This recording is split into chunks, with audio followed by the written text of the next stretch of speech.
Hello friends, welcome back to my YouTube channel P answer. देखिए friends, हमने जो moment start करी है mission 100 marks in maths in 2021 examination, तो इसके अंतर्गत हमने mathematical logic, matrices, trigonometric functions, pair of straight lines, इन चारों चैप्टर के 2021 में किस प्रकार के क्वेश्चंस रह सकते हैं, इसके ऊपर इसके पहले वीडियो लेक्चर में हमने बहुत ही अच्छे तरह से डिस्कस किया है। उन क्वेश्चंस को प्रिपेयर भी हमने बहुत अच्छी तरह से किया है।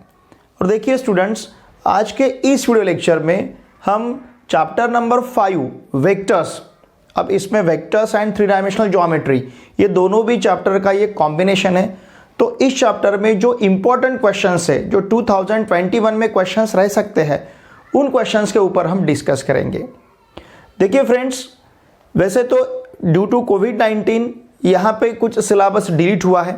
जैसे इस साल वेक्टर्स में वेक्टर ट्रिपल प्रोडक्ट, ये नया कंसेप्ट इंट्रोड्यूस हुआ था, लेकिन इस साल ड्यू टू कोविड-19 ये आपके एग्जामिनेशन के सिलेबस से डिलीट किया गया है। साथ में volume of parallelepiped, volume of tetrahedron, ये जो थ्योरम्स है, इन थ्योरम्स के प्रूफ भी आपको एग्जामिनेशन में पूछे नहीं जाएंगे, लेकिन उसके ऊपर एग्जाम्पल्स आपको जरूर रहेंगे। ठीक है, लुक हियर, वेक्टर्स इस चैप्टर में, वेक्टर्स ये चैप्टर 12 मार्क्स के लिए है। बहुत ज़्यादा वेटेज है इस चैप्टर का, 12 मार्क्स मतलब। ठीक है, तो इस 12 मार्क्स का जो आपका वेक्टर रहेगा, जिसमें vectors and three dimensional geometry, ये दोनों का कॉम्बिनेशन ये चैप्टर है। तो इसमें अब आने वाले 2021 एग्जामिनेशन में किस प्रकार के क्वेश्चंस रह सकते हैं। अब हम ये हम बार बार क्यों कह रहे हैं किस प्रकार के क्वेश्चंस रह सकते हैं, बिकॉज मैंने आपके सामने जो क्वेश्चंस लिखे हैं, आपको ये क्वेश्चंस देख के पता चलेगा कि फ्रीक्वेंटली क्वेश्चंस रिपीट होते हैं या फिर उसी तरह के क्वेश्चंस एग्जामिनेशन में रहते हैं। तो इसलिए हमने पास्ट ईयर क्वेश्चन पेपर्स, इसके पहले 5 साल के पास्ट ईयर क्वेश्चन पेपर्स को भी अच्छी तरह से प्रिपेयर किया, तो भी हम 100 मार्क्स अचीव कर सकते हैं मैथमेटिक्स में। मैं तो आपके सामने हर एक चैप्टर के पिछले 8 साल के, मतलब टोटल 16 क्वेश्चन पेपर्स के क्वेश्चंस आपके सामने हर एक वीडियो लेक्चर में रख रहा हूं। उसके ऊपर हम डिस्कस कर रहे हैं और किस प्रकार के क्वेश्चंस आपको एग्जामिनेशन में रह सकते हैं, ये इसीलिए मैं आपको एश्योर करते जा रहा हूं। लुक हियर, यहां पे जो क्वेश्चन नंबर 1 है, ये क्वेश्चन नंबर 1, क्वेश्चन नंबर 2 और क्वेश्चन नंबर 3, ये सभी थ्योरेटिकल क्वेश्चंस है। Question number 1, if a bar and b bar are two non-zero and non-collinear vectors, then prove that any vector r bar coplanar with a bar and b bar can be uniquely expressed as a linear combination of a bar and b bar। अब ये 2 साल repeat हुआ है, मार्च 13 और जुलाई 19 में, 3 marks के लिए। फिर इसके बाद prove that three vectors a bar, b bar, c bar are coplanar if and only if there exists non-zero linear combination x a bar plus y b bar plus z c bar equals to 0 bar। ये 4 marks के लिए जुलाई 2018 और मार्च 2014 में पूछा गया है। फिर इसके बाद इंटरनल डिवीजन फॉर्मूला, क्वेश्चन मैंने यहाँ पे नहीं लिखा है, लेकिन internal division formula, section formula, इसमें आपको टेक्स्ट बुक में इंटरनल डिवीजन फॉर्मूला मिलेगा। तो इंटरनल डिवीजन फॉर्मूला का जो प्रूफ है वो हमें अच्छी तरह से प्रिपेयर करना है। देखिए, ये क्वेश्चन मार्च 15, 16, 19, जुलाई 18, मतलब 4 साल ये क्वेश्चन रिपीट हुआ। इसकी फ्रीक्वेंसी बहुत ज्यादा है। 3 मार्क्स के लिए पूछा गया है R bar equals to M B bar plus N A bar upon M plus M. कभी कभी इस प्रूफ के साथ आपको एक क्वेश्चन भी दिया जाता है सॉल्व करने के लिए, मतलब प्रूफ प्लस क्वेश्चन। ये 4 मार्क के लिए तब पूछा जाएगा, उसमें से 3 मार्क्स इसके प्रूफ को रहेंगे, 1 मार्क प्रॉब्लम को रहेगा। ठीक है, फिर इसके बाद क्वेश्चन नंबर 4, ये भी थ्योरेटिकल क्वेश्चन है। By vector method prove that the medians of a triangle are concurrent. ये तो 3 साल रिपीट हुआ है। देखिए, मार्च 2016, मार्च 2018 और रिसेंट अभी दिसंबर 2020 में भी ये पूछा गया है 3 मार्क्स के लिए। ठीक है, तो ये जो 1 2 3 4 पहले 4 क्वेश्चंस, मतलब ये पहले 3 क्वेश्चंस तो थ्योरेटिकल है, ये भी थ्योरेटिकल है, लेकिन ये applications of vectors to geometry में आएगा। ठीक है, फिर इसके बाद अब देखिए क्वेश्चन नंबर 5, यहां पे हमें वेक्टर, 2 वेक्टर दिए, ये 2 वेक्टर कोलिनियर है, और वी पी का वैल्यू हमें पूछा गया, अननोन का वैल्यू पूछा गया है। Question number 5, question number 6, question number 7, question number 8, question number 9, ये पूरे क्वेश्चंस 5, 6, 7, 8, 9 ये 5 क्वेश्चंस सेम टाइप के हैं। तो देखिए मैं वही आपको बार बार कह रहा हूं, या तो क्वेश्चंस रिपीट होंगे या फिर उसी फॉर्मेट के क्वेश्चंस रहेंगे, सिर्फ यहां पे नंबर चेंज होते हैं। लुक हियर, क्या कंसेप्ट है, इफ द वेक्टर्स, दो वेक्टर दिए are collinear then the value of P, unknown का वैल्यू हमें पूछा गया है। अब ये किस प्रकार से हम सॉल्व करेंगे, बहुत इजी है। देखिए जब दो वेक्टर्स कोलिनियर रहेंगे तो दोनों वेक्टर्स के करस्पॉन्डिंग कोएफिशिएंट का रेशो सेम रहेगा, मतलब 3/9 इन दोनों का रेशो इक्वल्स टू क्या रहेगा, -5 upon -15, 3/9 equals to -5 upon -15 equals to लेना है हमें 9 upon P. Why, because these two vectors are collinear. अगर ये कोलिनियर है तो उनके करस्पॉन्डिंग कोएफिशिएंट का रेशो सेम रहेगा। अब चाहे तो आप इन दोनों को या फिर इन दोनों को इक्वल लेके पी का वैल्यू फाइंड कर सकते हो, ठीक है। ये दिसंबर 2020 में पूछा गया था 2 मार्क के लिए। Question number 6, if the vectors, अब देखिए question number 5, question number 6 format same है, सिर्फ यहां पे वैल्यू चेंज हुए हैं।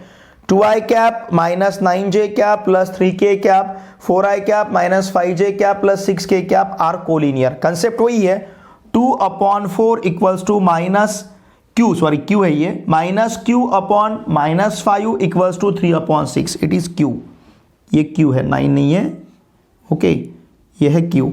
2i cap minus qj cap plus 3k cap, 4i cap minus 5j cap plus 6k cap, ऐसे दो वेक्टर्स है। तो हम यहाँ पे कंसिडर करेंगे 2/4 equals to minus Q upon -5 equals to 3/6। किसी भी दो रेशो को इक्वल लेके आप क्यू का वैल्यू फाइंड कर सकते हो लाइक दिस, ओके। ये 2 साल रिपीट हुआ है, जुलाई 2016 और जुलाई 2019। क्वेश्चन नंबर 7 जो है, यहां पे हमें 3 पॉइंट्स कोलिनियर प्रूव करने हैं। लुक हियर, अब आप यहां पे कोलिनियर प्रूव करने के लिए इन तीनों पॉइंट्स के पोजीशन वेक्टर कंसीडर करेंगे, small a bar, small b bar, small c बार। और हमें स्केलर ट्रिपल प्रोडक्ट जो है इसमें हमने देखा है, अगर वेक्टर्स कोलिनियर रहेंगे तो या फिर कोप्लेनर, वेक्टर्स कोलिनियर रहते हैं या फिर कोप्लेनर रहते हैं तो उस सिचुएशन में उसका बॉक्स हमें 0 मिलेगा, box of a bar, b bar, c bar equals to 0। तो अगर हमने यहाँ पे इसे a बार, इसे b बार और इसे c बार, ऐसे 3 वेक्टर्स के पोजीशन वेक्टर्स कंसीडर किए हमने, और उनका बॉक्स अगर हम 0 प्रूव करते हैं तो इसका मतलब ये तीनों वेक्टर्स कोलिनियर रहेंगे। इससे जो 3 पॉइंट यहाँ पे, मतलब जिन 3 पॉइंट से 3 वेक्टर हमने तैयार किए थे वो तीनों पॉइंट भी कोलिनियर रहेंगे, ऐसा इसका थीम रहेगा सॉल्व करने का। क्वेश्चन नंबर 8, यहाँ पे तीनों पॉइंट्स हमें कोलिनियर दिए हैं। अब मैंने ये जो कंसेप्ट आपको बताया, चाहे तो आप ये यूज कर सकते हो, a bar, b bar, c बार, फिर ab बार, ac बार फाइंड करना है, ab बार, ac बार के करस्पॉन्डिंग कोएफिशिएंट का रेशो इक्वल लेना है। आप इस प्रकार से इसे सॉल्व कर सकते हो, या फिर small a bar, small b bar, small c bar position vector consider किए बाद बॉक्स इक्वल्स टू 0 ले सकते हैं। Why, because this 3 points are 0। और बॉक्स इक्वल्स टू 0 फाइंड करके, मतलब जो बॉक्स फाइंड करेंगे उसके इक्वल टू हम 0 लेंगे और वहां पे फिर हम लैम्बडा का वैल्यू फाइंड करेंगे, ठीक है।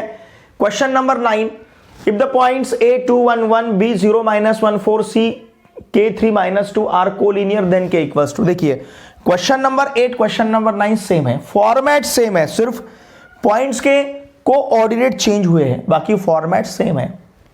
ऐसा है तो हमें k का वैल्यू फाइंड करना है। उसी प्रकार से हम इसे small a bar, small b bar, small c बार, ऐसे तीनों वेक्टर्स के हम वहां पे पोजीशन, तीनों पॉइंट्स के पोजीशन वेक्टर कंसीडर करेंगे, उसका बॉक्स फाइंड करेंगे और box of a bar, b bar, c bar equals to हम 0 ले सकते हैं और उसे उस प्रकार से कंसीडर करके हम k का वैल्यू फाइंड करेंगे। तो देखिए आपके आंखों के सामने है ये 5 क्वेश्चंस, फॉर्मेट सेम है, सिर्फ वैल्यू चेंज हुए हैं, ओके। अब क्वेश्चन नंबर 10 जो है लीनियर कॉम्बिनेशन पे है, ये भी उसी प्रकार का क्वेश्चन है। व्हाई, बिकॉज यहां पे भी कोलिनियर दिया है। If a bar and b bar are non-collinear vectors, c bar equals to x minus 2 a bar plus b bar, d bar equals to 2x plus 1 a bar minus b bar are collinear, then find the value of x। अगर ये दो vectors collinear है तो हमें x का value find करना है, ठीक है। क्वेश्चन नंबर 11, अब क्वेश्चन नंबर 11 में हमें कोप्लेनर दिया है। कोप्लेनर, अभी तक के क्वेश्चंस में हमें कोलिनियर दिया गया था, क्वेश्चन नंबर 11 में कोप्लेनर दिया गया है। और देखिए 2 साल रिपीट हुआ है, मार्च 19 जुलाई 18, मतलब कनेक्टेड एग्जामिनेशन जुलाई 18 के बाद मार्च 19। जुलाई 18 में जो क्वेश्चंस आया था वही क्वेश्चंस मार्च 19 में पूछा गया है। कनेक्टेड एग्जामिनेशन में भी क्वेश्चंस रिपीट होते हैं। तो मेरा कहना है दिसंबर 2020 का जो क्वेश्चन पेपर है उसके ऊपर अच्छी तरह से आप फोकस कीजिए, दिसंबर 2020 और मार्च 2020। वैसे तो हम हर एक चैप्टर के टोटल 16 क्वेश्चन पेपर डिस्कस कर रहे हैं, ठीक है ना। मार्च 2013 से लेके दिसंबर 2020 ये जो 8 साल के 16 क्वेश्चंस पेपर है उनके हर एक चैप्टर के क्वेश्चंस मैं यहाँ पे डिस्कस कर रहा हूँ। तो मेरी आपसे भी सिर्फ रिक्वेस्ट रहेगी फ्रेंड्स, मेरे साथ आप जुड़े रहिए। देखिए इससे आपका नुकसान नहीं होगा, 100% फायदा होगा, लेकिन मेरे ऊपर विश्वास रखिए, मेरे साथ चलिए, मेरे साथ जुड़े रहिए। और आपकी जो भी प्रॉब्लम है प्लीज मुझे वीडियो के कमेंट बॉक्स में लिख के जरूर भेजिए, ठीक है। लुक हियर, क्वेश्चन नंबर 12 जो है ये क्वेश्चन नंबर, अब ये कोप्लेनर दिया आपको, तो हम क्या करेंगे, लुक हियर, इसे हम ए बार कंसिडर करते हैं, इसे बी बार कंसिडर करते हैं, इसे सी बार कंसिडर करते हैं। तो ये अगर कोप्लेनर है तो उसका बॉक्स हमें 0 कंसिडर करते आएगा और यहां पे हम पी का वैल्यू फाइंड करेंगे। क्वेश्चन नंबर 12 में भी हमें 3 वेक्टर्स दिए हैं। क्वेश्चन नंबर 11, क्वेश्चन नंबर 12 दोनों भी सेम है। लुक हियर, दोनों भी सेम है, सिर्फ फॉर्मेट सेम है, सिर्फ यहां पे चेंज हुआ है वैल्यूज, ठीक है ना। 11 जैसा क्वेश्चन नंबर 12 हमें सॉल्व करना है। क्वेश्चन नंबर 13 जो है, क्वेश्चन नंबर 13 यहां पे C bar equals to X A bar plus Y B bar, मतलब C bar is the linear combination of A bar and B bar, ऐसा दिया है। तो हम क्या करेंगे, यहां पे सी बार का वैल्यू सब्स्टिट्यूट करेंगे, ए बार का वैल्यू सब्स्टिट्यूट करेंगे, बी बार का वैल्यू सब्स्टिट्यूट करेंगे। एक्स और वाई में हमें इक्वेशंस मिलेंगे, उन इक्वेशन को सॉल्व करके हम देखिए इधर का राइट हैंड साइड के करस्पॉन्डिंग कोएफिशिएंट, मतलब राइट हैंड साइड का आई कैप का कोएफिशिएंट और लेफ्ट हैंड साइड का आई कैप का कोएफिशिएंट हम इक्वल ले सकते हैं। राइट हैंड साइड का जे कैप का कोएफिशिएंट और लेफ्ट हैंड साइड का जे कैप का कोएफिशिएंट हम इक्वल लेंगे। राइट हैंड साइड का के कैप का कोएफिशिएंट और लेफ्ट हैंड साइड का के कैप का कोएफिशिएंट हम इक्वल लेंगे और उन्हें सॉल्व करके, इक्वेशन को सॉल्व करके एक्स और वाई के वैल्यू हम फाइंड करेंगे। क्वेश्चन नंबर 14 में हमें लीनियर कॉम्बिनेशन एक्सप्रेस करना है, मतलब सपोज इसे हमने आर बार लिया, ये ए bar B bar C bar, तो हम R bar equals to X A bar plus Y B bar plus Z C bar इस प्रकार से कंसिडर करें। जैसे यहां पे आपको C bar equals to X A bar plus Y B bar दिया था, उसी प्रकार से हमें कंसिडर करना है R bar equals to X A bar, क्या कंसिडर करना है, देखिए R bar equals to X A bar plus Y B bar plus Z C बार। यहां पे are bar A bar B bar C बार के वैल्यू सब्स्टिट्यूट करने हैं। उसी प्रकार से दोनों साइड के आई कैप के कोएफिशिएंट इक्वल लेने हैं, जे कैप के कोएफिशिएंट इक्वल लेने हैं, के कैप के कोएफिशिएंट इक्वल लेने हैं, एक्स वाई जेड के वैल्यू फाइंड करने हैं। इसे हम इक्वेशन फर्स्ट नाम देंगे और इसे सॉल्व किए बाद आए हुए जो भी एक्स वाई जेड के वैल्यू इक्वेशन फर्स्ट में सब्स्टिट्यूट करेंगे। Okay, call this equation first. ये क्वेश्चन नंबर 14 है। अब क्वेश्चन नंबर 15 में हमें स्केलर ट्रिपल प्रोडक्ट फाइंड करना है, A bar dot B bar cross C bar. बहुत इजी है, देखिए ये भी क्वेश्चन 2 साल रिपीट हुआ है और उसी प्रकार का क्वेश्चन नंबर 16 है। मतलब यहां पे तो क्वेश्चन रिपीट हुआ है लेकिन यहां पे उसी प्रकार का क्वेश्चन आया है। मार्च 2018, मार्च देखिए जुलाई 17, मार्च 2020 और फिर मार्च 2018, ये तीनों एग्जामिनेशन में सेम क्वेश्चंस, मतलब सिर्फ यहाँ पे फॉर्मेट सेम है, वैल्यू चेंज हुए। लुक हियर, अब तीनों वेक्टर्स का एसटीपी जो है किस प्रकार से फाइंड करते हैं हम, डिटरमिनेंट में फर्स्ट वेक्टर का कंपोनेंट्स, फर्स्ट वेक्टर के आई कैप जे कैप के कैप के कोएफिशिएंट्स फर्स्ट रो में लिखने हैं, बी बार के कंपोनेंट्स, जिसे हम कंपोनेंट मतलब आई कैप जे कैप के कैप के कोएफिशिएंट सेकंड रो में लिखने हैं और थर्ड रो में हमें सी बार के कंपोनेंट्स मतलब कोएफिशिएंट्स लिखने हैं, ठीक है ना। तो उस प्रकार से उस डिटरमिनेंट का जो वैल्यू रहेगा that is the value of A bar dot B bar cross C bar. तो देखिए क्वेश्चन, देखिए फ्रेंड्स, ये जो क्वेश्चंस है इन क्वेश्चंस को आपको बहुत अच्छी तरह से प्रिपेयर करना है। वैसे तो इन सभी क्वेश्चंस को हमने हमारे वेक्टर चैप्टर के वीडियो लेक्चर में एक्सरसाइज वाइज उसे सॉल्व किया है, मतलब ये कलेक्टिवली नहीं रहेंगे, पहले एक्सरसाइज में फिर दूसरे फिर तीसरे, इस प्रकार के आपको कहीं ना कहीं एग्जाम्पल्स ये मिलेंगे, ठीक है ना। तो मेरी आपसे भी सर रिक्वेस्ट रहेगी, अगर आपने उन वीडियो लेक्चर को नहीं देखा होगा वेक्टर्स चैप्टर के, तो उस वीडियो लेक्चर, उस चैप्टर के सभी वीडियो लेक्चर के प्लेलिस्ट का लिंक मैंने इसी वीडियो के डिस्क्रिप्शन में दे रखा है। साथ में मैथ्स पार्ट 1, मैथ्स पार्ट 2, इन दोनों पार्ट्स के सभी चैप्टर्स के वीडियो लेक्चर के प्लेलिस्ट का लिंक मैंने इसी वीडियो के डिस्क्रिप्शन में दे रखा है। अगर आपने किसी वीडियो को नहीं देखा होगा, आप सर्च कर सकते हो, वहां पे प्लेलिस्ट में चैप्टर वाइज नाम है, वहाँ पे आपको प्लेलिस्ट मिलेगा हर एक चैप्टर का, और उस प्लेलिस्ट में पर्टिकुलर आप वीडियो सर्च करके देख सकते हो। अगर आपको फिर भी अगर आपको कुछ समस्या है, दिक्कत है, कुछ प्रॉब्लम है, तो प्लीज वीडियो के कमेंट बॉक्स में लिख के मुझे जरूर भेजिए। एक बार इसका स्क्रीनशॉट लीजिए, क्योंकि रिमेनिंग क्वेश्चंस हैं उन्हें भी हमें डिस्कस करना है इसी चैप्टर। नेक्स्ट क्वेश्चन नंबर 17 देखिए, if A bar B bar C bar are the position vectors of the points A B C respectively such that 3a bar plus 5b bar equals to 8c bar, then find the ratio in which c divide segment A B. अब इस 8 को हम transfer कर सकते हैं, 3a bar plus 5b bar upon 8 मिलेगा, इसका मतलब 3a bar plus 5b bar upon 3 plus 5। तो point C segment B A को, यहाँ पे ए बी है तो हम 5b बार प्लस 3a बार ऐसा लिखेंगे। तो सेगमेंट ए बी को 5:3 इस रेशो में डिवाइड करेगा, और ये रेशो पॉजिटिव है, इसका मतलब है इंटरनली डिवाइड करेगा। अगर रेशो नेगेटिव आता है तो एक्सटर्नली डिवाइड करता है, ये पता है हमें। क्वेश्चन नंबर 18 में हमें उस पॉइंट का पोजीशन वेक्टर फाइंड करना है जो पॉइंट सेगमेंट ए बी को 2:1 इस रेशो में इंटरनली डिवाइड करता है। Okay, question number 19, find the coordinates of the point which divide the segment joining points A B externally in the ratio 1:3। अब यहाँ पे एक्सटर्नल डिवीजन फॉर्मूला यूज करना है, जैसे हमने यहाँ पे इंटरनल डिवीजन फॉर्मूला यूज किया है, यहाँ पे भी इंटरनल डिवीजन फॉर्मूला। ठीक है, अब ये क्वेश्चन नंबर 20 जो है, यहाँ पे हमें पैरेललो पाइप का वॉल्यूम फाइंड करना है।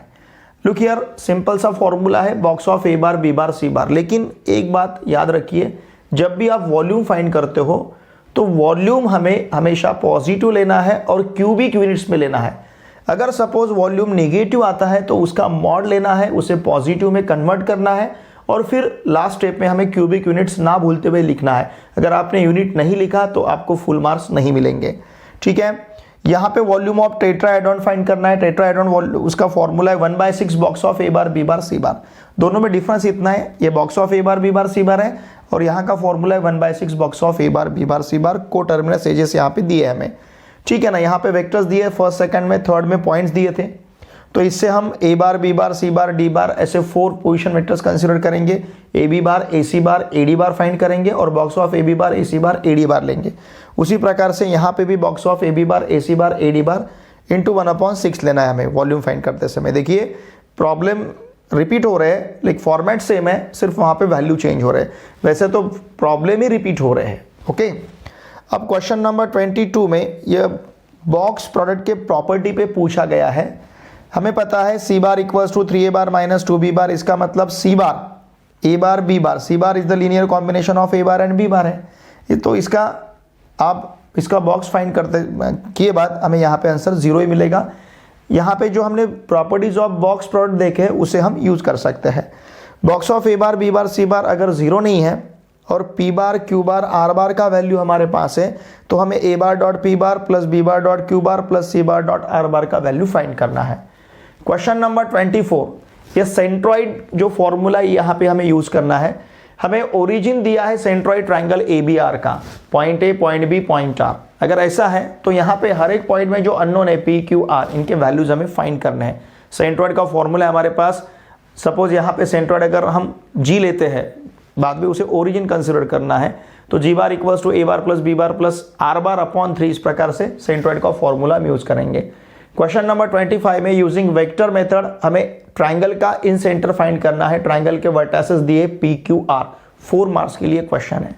Question number 26 bye vector method हमें प्रूव करना है ये जो पॉइंट्स हैं दीज आर ये पॉइंट्स हमें क्वाड्रिलेटरल के वर्टिसेस दिए और इस क्वाड्रिलेटरल को हमें पैरेललोग्राम ऐसा प्रूव करना है। क्वेश्चन नंबर 27 से आगे के जो क्वेश्चंस यहाँ पे है ये एक्चुअली 3 डायमेंशनल ज्योमेट्री जो अब वेक्टर में मर्ज किया गया है। इससे पहले ये चैप्टर सेपरेट हुआ करता था पुराने सिलेबस में, लेकिन इस साल से इसे वेक्टर्स और 3 डायमेंशनल ज्योमेट्री को साथ में लिया गया है। तो ये जो क्वेश्चंस है ये सब 3 डायमेंशनल ज्योमेट्री के क्वेश्चंस हैं। If alpha beta gamma direction angles of linear then prove that, first second third, ये रिजल्ट्स हमने बहुत अच्छी तरह से देखे हैं। इसका प्रूफ भी हमने बहुत अच्छी तरह से देखा है। cos square alpha plus cos square beta plus cos square gamma equals to 1, 3 marks के लिए 2 साल रिपीट हुआ है। sin square alpha plus sin square beta plus sin square gamma equals to 2, ये इसी के साथ जुलाई 18 और मार्च 17 को पूछा गया है। cos of 2 alpha plus cos of 2 beta plus cos of 2 gamma plus 1 equals to 0, 2 marks के लिए 2 बार रिपीट हुआ है। ओके, क्वेश्चन नंबर 28 में यहाँ पे हमें 4 ऑप्शंस दिए गए ऑब्जेक्टिव क्वेश्चन से, और ये जो ट्रिपलेट है 3-3 नंबर जो हमें दिया है, इसमें से कौन सा नंबर डीसीएस रहेगा ये यहाँ पे हमें डिटरमाइन करना है। लुक हियर, अब वैसे तो हमें यहाँ पे प्रॉपर्टी पता है, थ्योरम पता है, cos square alpha plus cos square beta plus cos square gamma equals to 1, मतलब डीसीएस के स्क्वायर का सम 1 रहेगा। तो यहाँ पे जिस ऑप्शन में ट्रिपलेट के स्क्वायर का सम 1 आता है 3 नंबर के, अगर यहाँ पे आएगा तो इसे हम डीसीएस कहेंगे, यहाँ पे आता है तो इसे हम डीसीएस कहेंगे, यहाँ पे आता है तो इसे हम डीसीएस कह सकते हैं। अब देखिए, आप बाय ऑब्जर्वेशन देख सकते हो, इन तीनों के स्क्वायर का सम 1 नहीं आएगा, यहाँ पे भी नहीं आएगा, लेकिन यहाँ पे तीनों के स्क्वायर का सम 1 आता है, तो इसे हम कहेंगे डीसीएस। ये ऑप्शन सी इसका आंसर रहेगा। क्वेश्चन नंबर 29 में हमें 3 डायरेक्शन एंगल्स दिए, 90 डिग्री, 135, मतलब लाइन के डायरेक्शन एंगल्स, अल्फा का वैल्यू, बीटा का वैल्यू और गामा का वैल्यू। अल्फा बीटा गामा को हम डायरेक्शन एंगल्स कहते हैं, cos alpha cos beta cos gamma को हम डायरेक्शन कोसाइंस कहते हैं, यल एम एन भी हम डायरेक्शन कोसाइंस के लिए यूज करते हैं। तो यहाँ पे हमें डीसीएस मतलब यल एम एन फाइंड करना है, L equals to cos alpha, M equals to cos beta, N equals to cos gamma, alpha beta gamma के वैल्यू यहाँ पे यूज करके हमें डीसीएस यहाँ पे फाइंड करना है। क्वेश्चन नंबर 13 में लाइन एक्स और वाई एक्सिस के साथ जो एंगल तैयार करती है डायरेक्शन एंगल, वो हमें दिया है, और थर्ड जेड एक्सिस के साथ जो डायरेक्शन एंगल तैयार किया लाइन ने, वो हमें फाइंड करना है। मतलब अल्फा का वैल्यू, बीटा का वैल्यू दिया है, गामा का वैल्यू हमें यहाँ पे फाइंड करना है। ठीक है, तो रिजल्ट हम यही यूज करेंगे, cos square alpha plus cos square beta plus cos square gamma equals to 1, और कॉस अल्फा का वैल्यू फाइंड, कॉस गामा का वैल्यू फाइंड करेंगे, उससे हम गामा फाइंड कर सकते हैं, मतलब the angle which it makes with Z axis. तो देखिए, इन प्रकार के क्वेश्चंस आपको वेक्टर्स चैप्टर में प्रिपेयर करने हैं, ना भूलते हुए इसमें से किसी भी क्वेश्चन को आप छोड़िए मत, हर एक क्वेश्चन को अच्छी तरह से प्रिपेयर कीजिए। अगर आपको कुछ डाउट है तो प्लीज़ वीडियो के कमेंट बॉक्स में लिख के मुझे ज़रूर भेजिए। ठीक है, इसका स्क्रीनशॉट लीजिए। तो देखिए फ्रेंड्स, आज के इस वीडियो लेक्चर में हमने वेक्टर्स चैप्टर, जो 12 मार्क्स के लिए आपको स्टेट बोर्ड में पूछा जाएगा, तो इस चैप्टर से जो 30 क्वेश्चंस मैंने आपके सामने रखे हैं, टोटल 30 क्वेश्चंस, इन मैंने पहले भी आपको कहा है कि मैं जो भी अब इंपॉर्टेंट क्वेश्चंस डिस्कस करने जा रहा हूँ हर एक चैप्टर के, इसके लिए स्पेशल नोटबुक रखिए, स्पेशल नोटबुक में इसे सॉल्व कीजिए, और देखिए इसे ही अब आपको रिवाइज करना है, बाकी ज़्यादा कुछ आप पढ़ने की ज़रूरत नहीं है। इनको अगर ईमानदारी से आप ठीक तरह से इन्हें अगर प्रिपेयर करते हो तो यकीन मानिए आप 100 मार्क्स ईजीली पा सकते हो मैथमेटिक्स में। मैंने पेपर फॉर्मेट आपके सामने रखा है, हर एक चैप्टर को बहुत अच्छी तरह से यहाँ पे हमने प्रिपेयर किया है, हर एक चैप्टर के हर एक एक्सरसाइज के हर एक क्वेश्चन को हमने बहुत अच्छी तरह से सॉल्व किया है, थ्योरेटिकल पार्ट को भी हमने बहुत अच्छी तरह से सीखा है। देखिए स्टूडेंट्स, मेरे साथ बने रहिए, मेरे साथ जुड़े रहिए। आने वाले 2021 के स्टेट बोर्ड एग्जाम में और MST CET 2021 एग्जाम में निश्चित रूप से मैथमेटिक्स में आपका बहुत अच्छा स्कोर रहेगा। और मेरा जो टेलीग्राम ग्रुप है PAnswer क्लास 12, इस टेलीग्राम ग्रुप को अवश्य ज्वाइन कीजिए, क्योंकि जो भी हमारे MCQ और डिस्क्रिप्टिव मॉक टेस्ट है, ये सभी हम हैंडल कर रहे हैं टेलीग्राम ग्रुप पे। आपके जितने भी फ्रेंड्स अभी क्लास 12th में पढ़ रहे हैं, उनको भी इस टेलीग्राम ग्रुप को ज्वाइन करने के लिए आवश्यक है, उनको भी इस चैनल को सब्सक्राइब करने के लिए अवश्य, अगर आप इस चैनल पे नए हो तो आप भी अवश्य इस चैनल को सब्सक्राइब कीजिए। और आपके जितने भी फ्रेंड्स क्लास 11th में पढ़ते होंगे, छोटा भाई है, छोटे बहन हैं, या रिलेटिव्स है आपके कोई जो अभी क्लास 11th में पढ़ते हैं, उन सभी को मैथमेटिक्स के लिए इस चैनल को सब्सक्राइब करने के लिए आवश्यक है, क्योंकि उनके साथ मुझे 2 साल के लिए जुड़े रहना है। और देखिए बहुत ही अच्छी तरह से हर एक एसेंशियल थिंग हम यहाँ पे अच्छी तरह से प्रिपेयर कर रहे हैं। ठीक है, चलिए अब मिलते हैं नेक्स्ट वीडियो लेक्चर में। Thanks for watching my video.